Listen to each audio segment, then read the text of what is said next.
Come with me on my solo trip to Juneau, Alaska. And I flew here as part of my 50-state Medicare trip, this being the 49th state on the journey.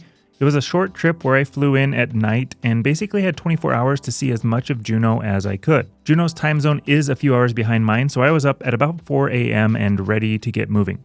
I started nearby where I was staying and took a walk around the University of Alaska Southeast, which is right on Auke Lake. It is so pretty, super small university campus compared to what I'm used to around me, but you just can't beat the views. I don't have a video of this, but I was walking down a path and a huge bald eagle screeched and flew right across where I was walking. It scared the living daylights out of me, but I dodged its attack and I carried on. I decided to drive the Glacier Highway as far north as the road would take me, and this drive made for some spectacular photo opportunities. On the way back, I would jump out and stop off at some scenic spots like Sunshine Cove Beach, crystal clear water, and just gorgeous scenery. Another interesting spot is the Eagle River Beach, where a bunch of huge birds, including eagles, were flying around. Here is a big eagle. Here's a picture of how gorgeous this place really is.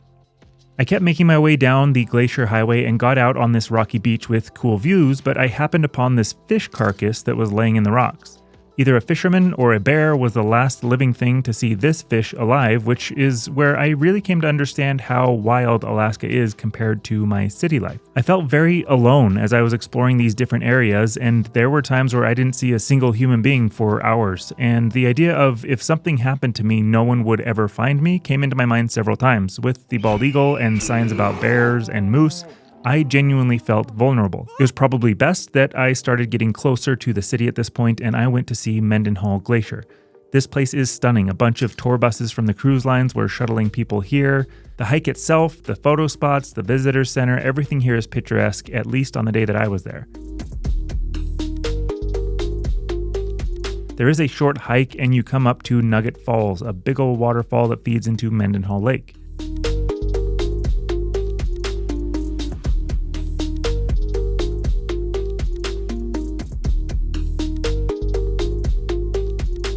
This is one of my favorite spots to photograph and where I ultimately decided to record my work video.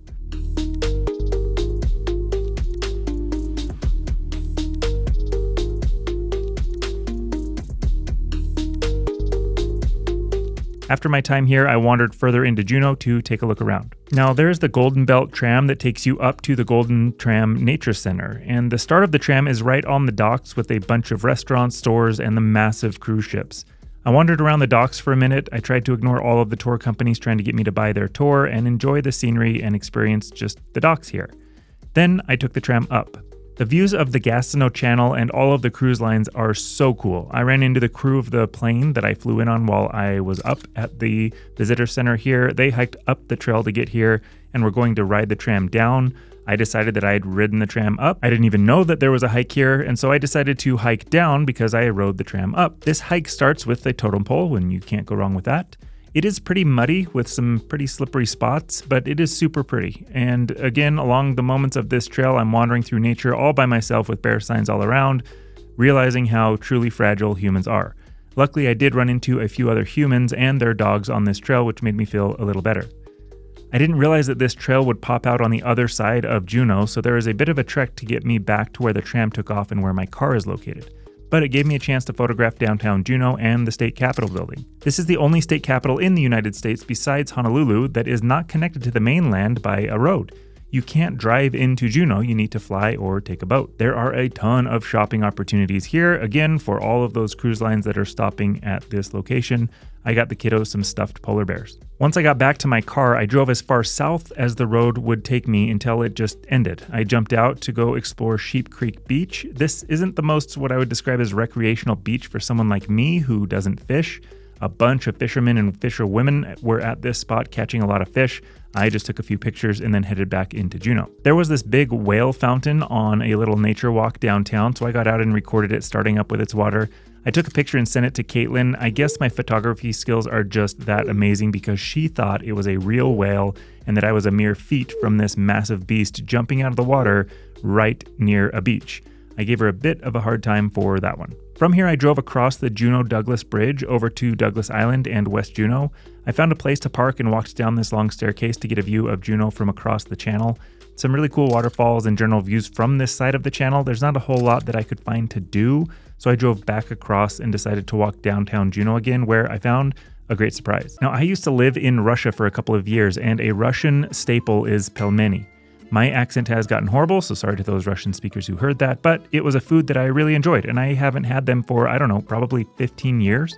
This matters because I saw this little restaurant that almost exclusively serves pelmeni. I just had to order some and partake. It was wonderful. It brought back a lot of great memories. I walked the entire length of downtown Juneau again, past all of the shops and the docks, and all the way back again. Now, public parking here was like 75 cents an hour, which is amazing compared to everywhere else in the country that we've gone this year. Keep in mind, I've done all of these activities, and it's now still like 4 p.m., so I still have a lot of time to kill. I drove back over closer to the airport and Auke Lake, also the hotel where I was staying. There is a docking area for boats in Statter Harbor, and not a lot of activity was going on at the time, so I just stopped in there and watched the harbor. Some seals were goofing off in the water, watching the people on their boats, and those seals watching me back as I watched them. And then there was this staircase into the water that made me feel like it was the gateway to the underworld or something scary and spooky like that. But it was pretty, and it was a nice place to just kind of sit down and relax, collect my thoughts. And after sitting there for a while, I decided that my thoughts were not where I wanted to stay anymore, and I decided to explore to see what the neighborhoods would look like if someone was to actually live here. Looking at all of the homes, it appears like weather can really be a beast here. It was about 55 degrees and mostly sunny my whole time, but I'm sure that winters get intense, and some gorgeous views in some of these neighborhoods, whether you're looking up into Mendenhall Mountain or whether you're looking out onto the channel or the waters. Truly stunning. At about 6 p.m., I was driving and I wanted to call the family to tell them goodnight, so I pulled off to a random little area that came across a little turnoff to the Brotherhood Bridge. It was just a parking lot where I could stop and chat with the family, but it turned into one of my favorite scenes and pictures of the entire trip. Just look at how crazy this picture is and that spine in the mountain that looks like a stegosaurus spine. I FaceTimed the family so they could see it too. I headed back to the hotel to get some sleep and an early flight the next morning. Overall, I absolutely loved my day in Juneau. If you are planning to visit Juneau outside of a cruise, you can see quite a bit in a 24-hour period. There are things that I wasn't able to do, like whale watching tours or helicopter tours and other hikes, but Juneau's a pretty cool place. I like the outdoors, but I wouldn't say that I'm an outdoorsman, so I don't know that I could spend much longer than a day or two here without just feeling way too close to my lonely inner thoughts and emotions. But I'm excited to bring the family back here so they can knock out Juneau and Alaska as their final state.